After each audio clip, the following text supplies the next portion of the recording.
good today. No pain so far, touch wood.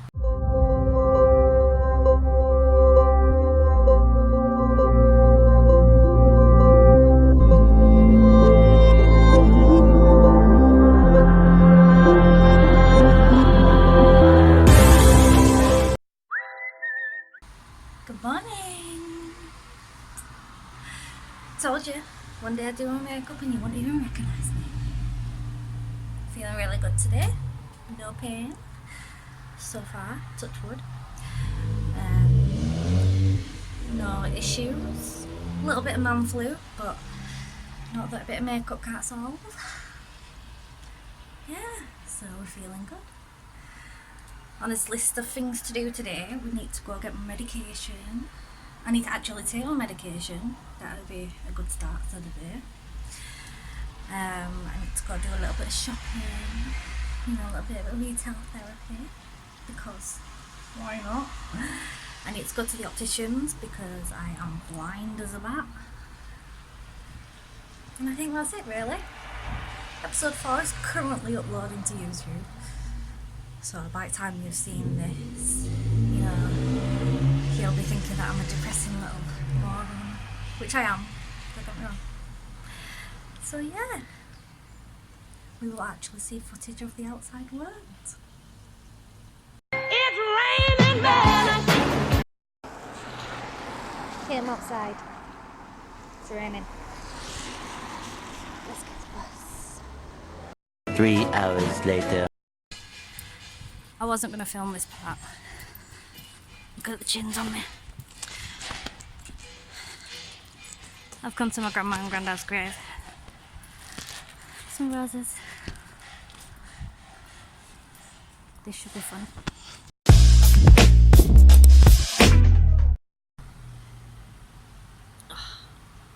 Smoke in my eye. Right, so I'm back from the cemetery. I've taken some roses up to go sit with my grandma and granddad.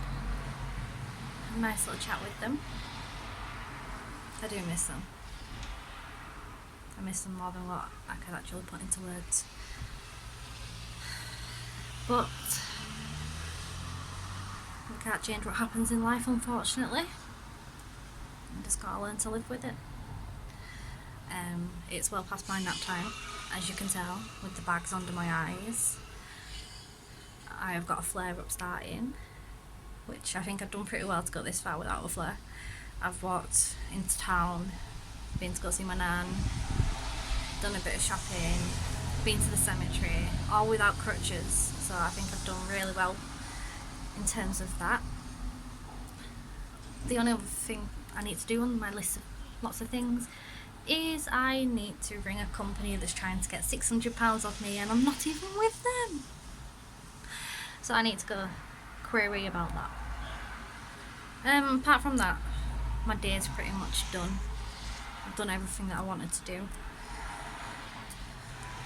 So yeah, fortunately I didn't grab too much footage while I was outside because it was raining. I didn't want to get my phone wet. And now my stick's gone out. I need coffee and friends and a will to live. Let's see what happens next.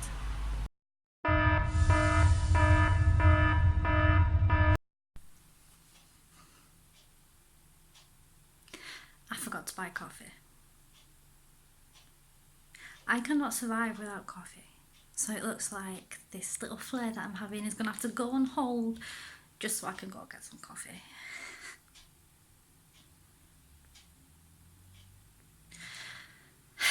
Just one thing to the next, isn't it? Yep, looks like I am going to have to leave the house again. Look at my kitchen. So I can go get some coffee. Put the bunny back in the box. My plan was to film when I went into town, but I had to take my crutches and then I couldn't carry anything as well as filming. So, hello! It's Tuesday, which means it's medication restock day. As you can see, we've got a lot to do. Been and picked up some more pain medication and some more pregabalin. But we've got an issue with the sertraline today. They haven't given me the sertraline that I'm supposed to be on. So I've now got to make do with what I have and try and make enough to last another 3 or 4 days till I can get it all sorted. Tomorrow I am going to spend in the day blowing up balloons and putting on banners and making a nice little birthday environment for my sister. It's going to be her 11th birthday, and that makes me feel incredibly old. I was 12 when she was born. She's about to turn 11. I'm about to turn 23. I'm getting a lot older than what I think I am. 23, and what have I got to live? I've got nothing to show for the 23 years I've been on this earth apart from my teddies. So yeah, I'm going to do my restock and then catch in with you, see what else is new, see what else I can tell you, apart from the murder that's happened a few streets away. Yeah, this is why I don't go out. Most of my clips I'm smoking. Not even sorry.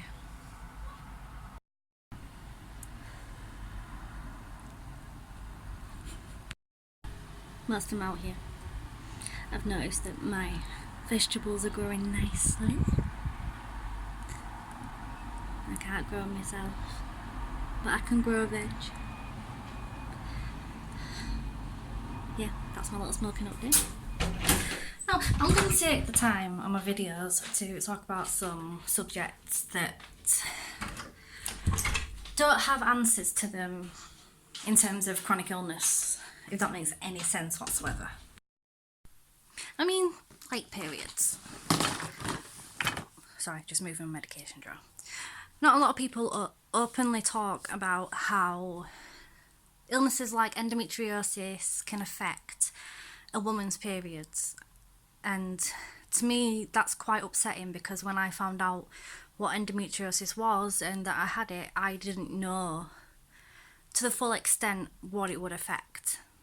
I mean, obviously I knew that it would cause a lot of pain, and I also knew that it was going to be a messy situation.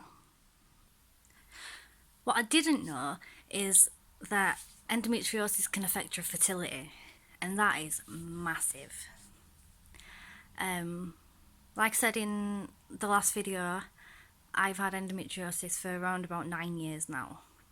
I've only been diagnosed for 2 years.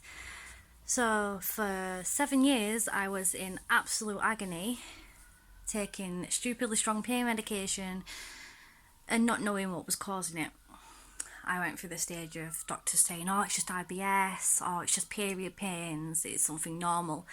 And I knew deep inside that something wasn't normal. So when I finally had a doctor that I sat down, it was a male doctor, surprisingly. I sat him down and I said, look, this is what's going on.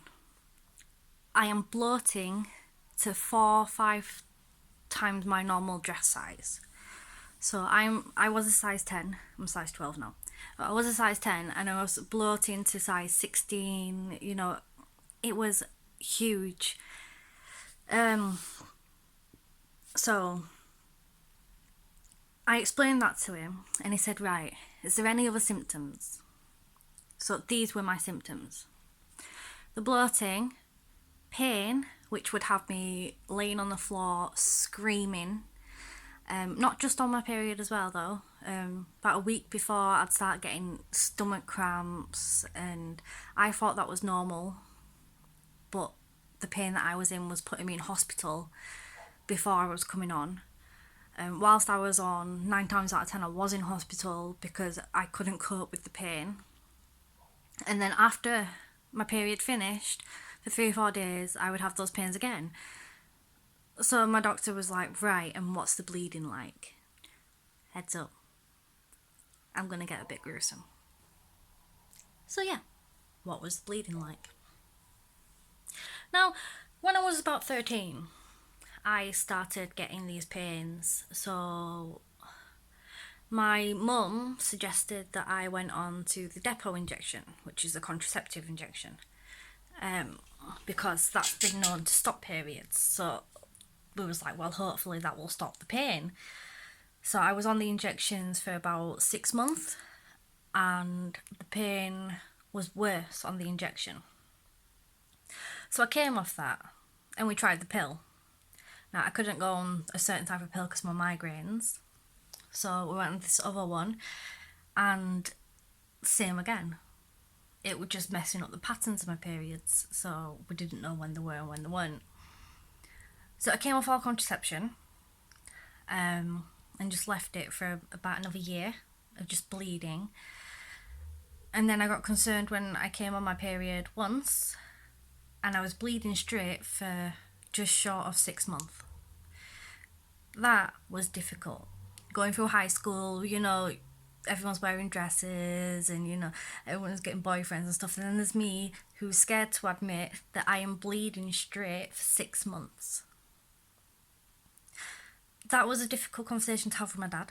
And I've just noticed my makeup smudged all over the top of my eyes. I'm not really bothered. Not very often I do it. So what?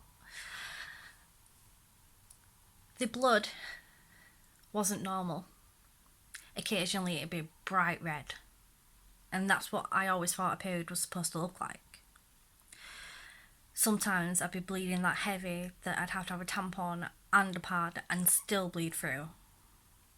Sometimes I'd put a pad on 10 minutes later. I'd need to change. Which costs a fortune, by the way. May I stress, having periods, we didn't choose. Why do we have to spend so much money on them?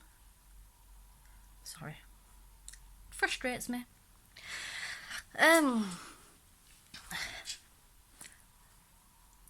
When I went to go see the male doctor, I was concerned because I wasn't bleeding. Well, I was, but it was just clots. Just blood clots. And that was scary because I'd never had that before. And he said to me, it sounds a lot like endometriosis. He said he couldn't believe that no female doctor before had said, I think that it's endometriosis. He was shocked that I'd waited so long. But he said if I went for surgery, we would find it and we would be able to remove it. So I was like, great. I got referred for surgery, and I think it must have been 3 or 4 months later that I had my operation. So I went for it, woke up, surgeon comes round. We've not found any endometriosis. So that confused me because I was like, hang on a minute. This is the only possible diagnosis. There is no other illness like it that my symptoms add up to. So it refers me back to my GP. My GP says, no, there is definitely endo. There's definitely some there. They just might have missed it. So he referred me to gynecology. And my gynecologist said, yeah, it does sound like endometriosis. I'm going to perform your surgery. I was like, are you a surgeon? That was like the first question. I know you're a gynecologist, but are you a surgeon? Yeah, don't worry, he was. So it was 6 months later, after my first surgery, we went for surgery number 2. Oh. I wake up, he comes round and he says, we found it. We found the endometriosis and we've removed it, and there was another lesion that wasn't endometriosis, but we've removed that and we're going to send it to the lab. I was having a little party in my head. I was like, yes, they found it, they've removed it, they've said I can go up to 5 years now pain free. Well, apart from period pains, but you know, no endometriosis symptoms. 2 months later, I'm back in gynecology, in pain.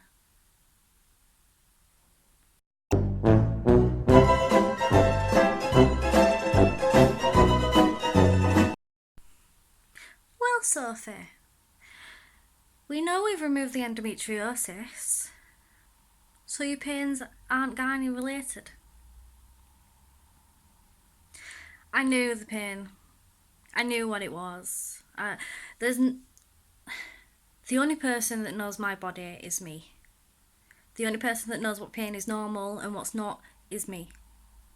And once I got my diagnosis, I knew that it was endometriosis. I knew that that's what the pain was. Which leads us to today. Over a year since my last surgery, and my doctor is referring me again. I'm getting referred this time because I have started getting the pains that are awful. They leave me bedbound, you know. There's no point me going to hospital for them because they won't operate there and then. I have to go through getting referred and stuff. And I've already got morphine at home anyway, so there's no point me wasting NHS time.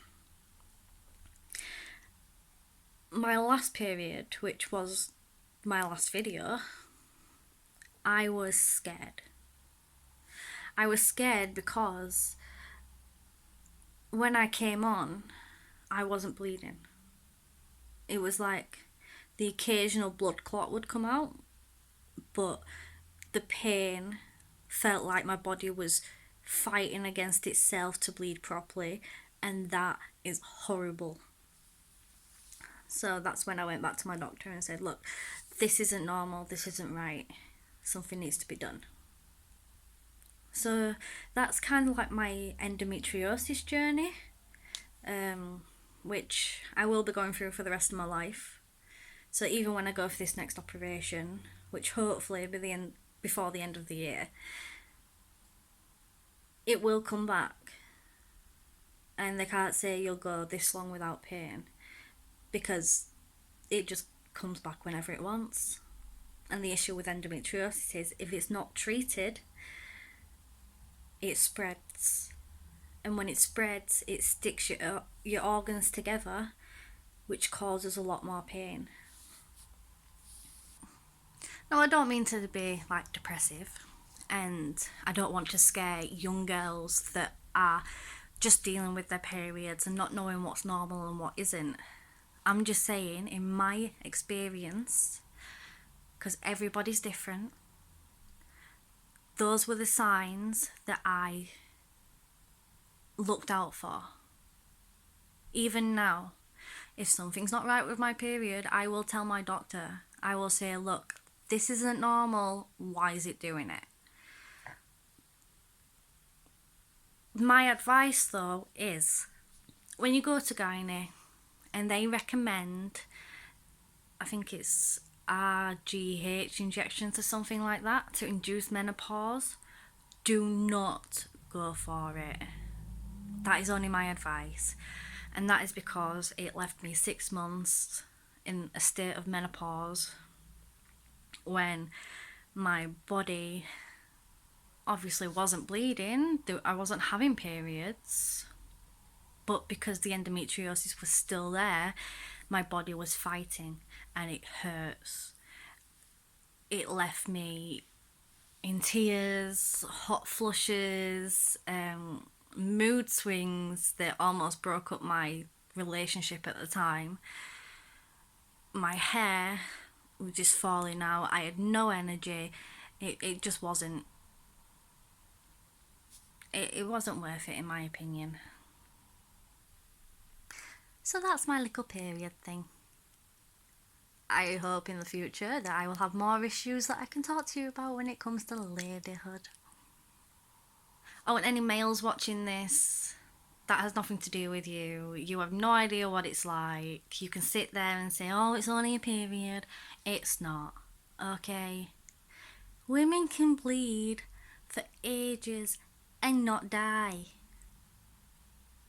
We are superior to men. I'm only joking. Bloody hell, I don't want to start any sexist, feminist, anythingist arguments. Calm your passions.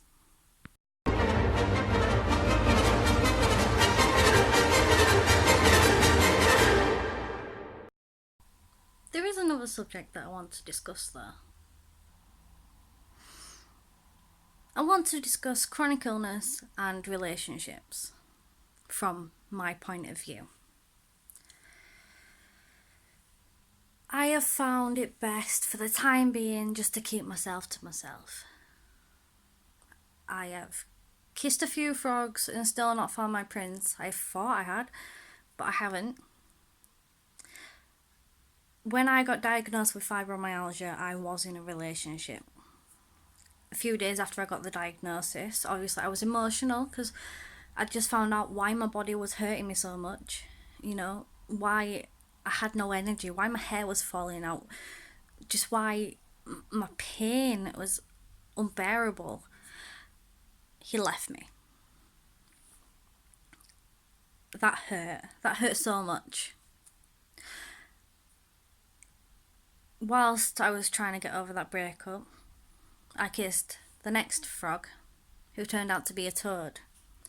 And he can say whatever he wants, he deserves that for cheating on me. Anyway, not getting too much into detail, he didn't understand my illness. He didn't understand why I was the way I was. He just wanted to go out drinking, enjoy his life and leave me on the sofa. Which is all fine and well until I ask for one night when he stays in and has, film night with me or something. Too much to ask. Since then it's been a good about 6 months now. I have been single and it's been a lot better on my health because I haven't had the thoughts in the back of my head.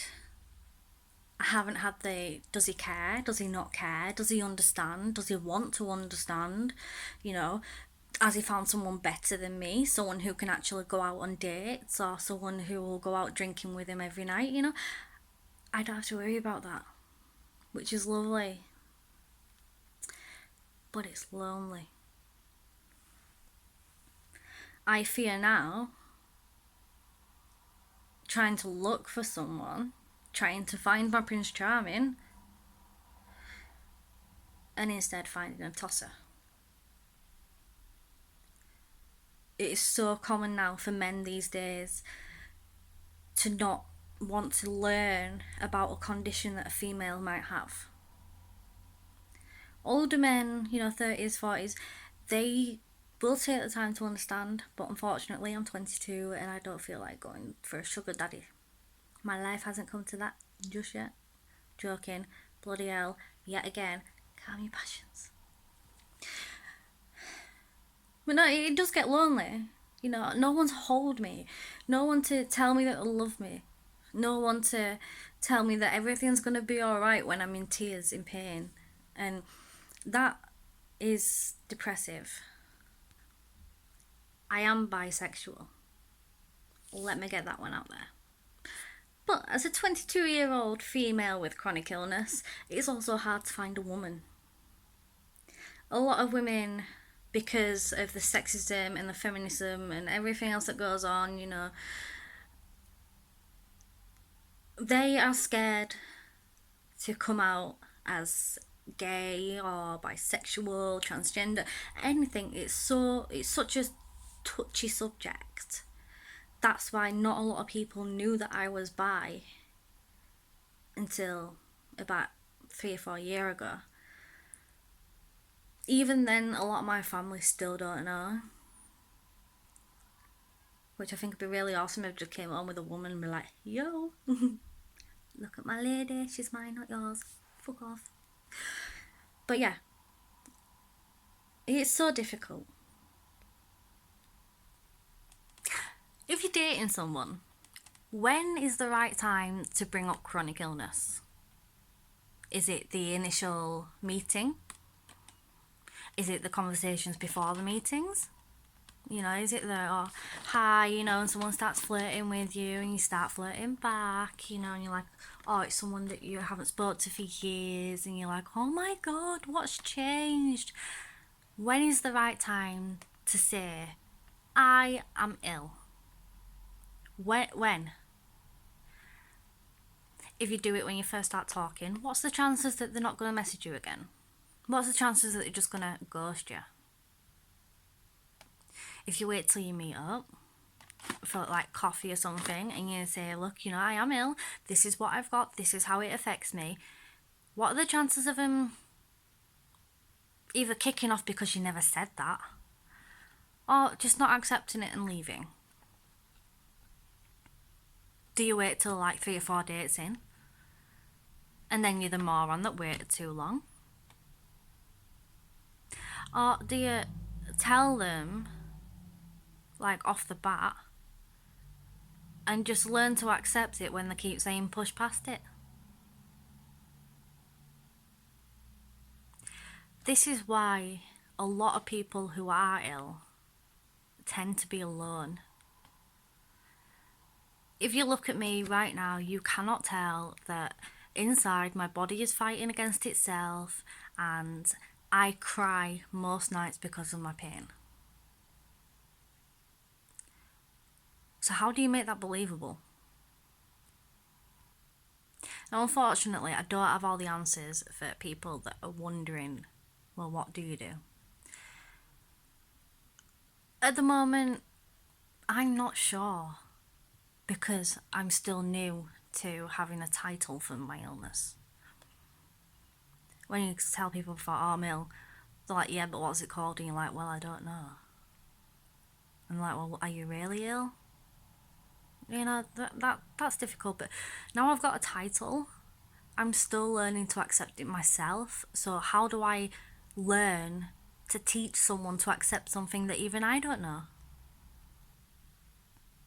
That is a big part of having to learn to live with an illness. Not only do you have to accept it, but the people around you have to accept it too. My close family know that I'm ill and they accept it and they understand that if I go anywhere, 9 times out of 10 I've got crutches with me for safety reasons. My hips come out of place when I'm walking, my knees come out of place and I fall over and I hurt myself. 9 times out of 10 I would take crutches to stop me from falling. They also understand that I can wake up in agony and I can spend the whole day in bed. I can spend 2 or 3, 4 days in bed with the pain because it just doesn't stop and it doesn't go away. That's doing my head in now. Oh, I've made it worse. Anyway,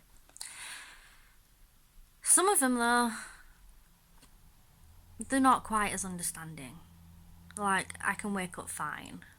Like yesterday, for example, I woke up, I did my makeup, I was feeling good, it was raining, but I went into town and then I went to the cemetery, and then when I got home, I attempted to make coffee, ran out of coffee, went to the shop to get coffee, had a flare up.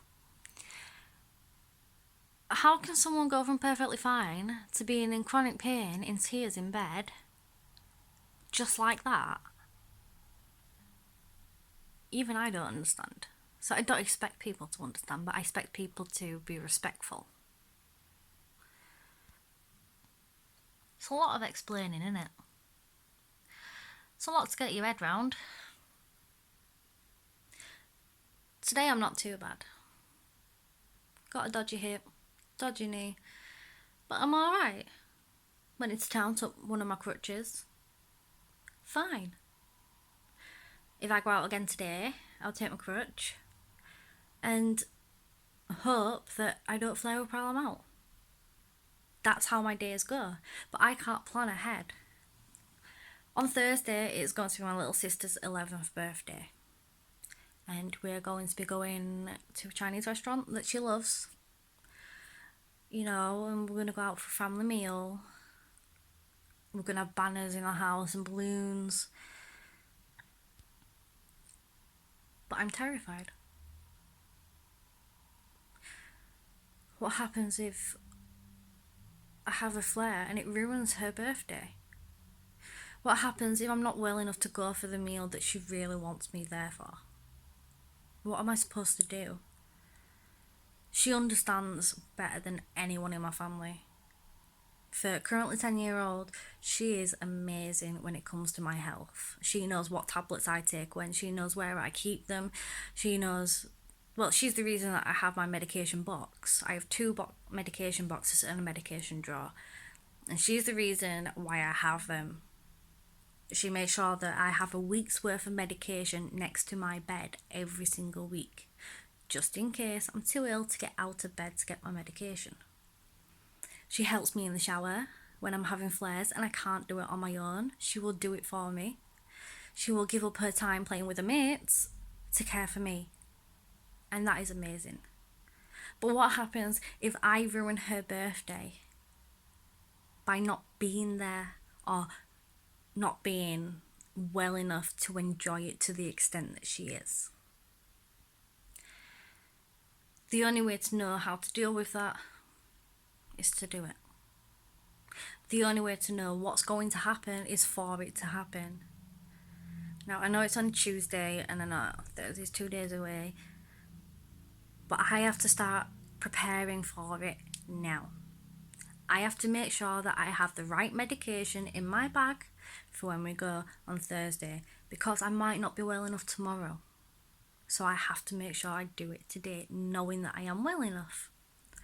I have to make sure that I'm in clothes that look nice but are comfy enough to not hurt my body if I flare.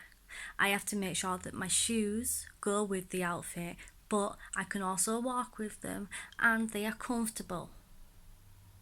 I also have to make sure that my crutches are the right height for the outfit that I'm wearing. It is a lot.